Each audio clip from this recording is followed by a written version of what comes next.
Okay, welcome to another Octagon Space Ecotourism video, and what you're seeing is the first charge of the solar panel.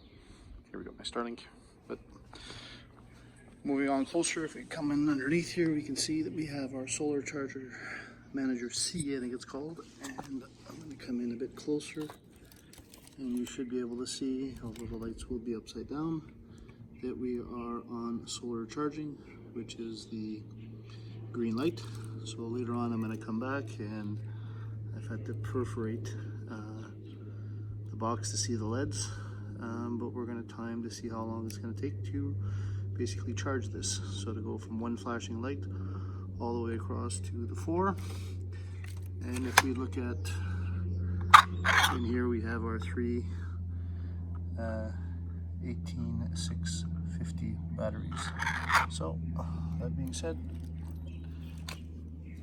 just leave this thing here to basically charge. We'll check back later.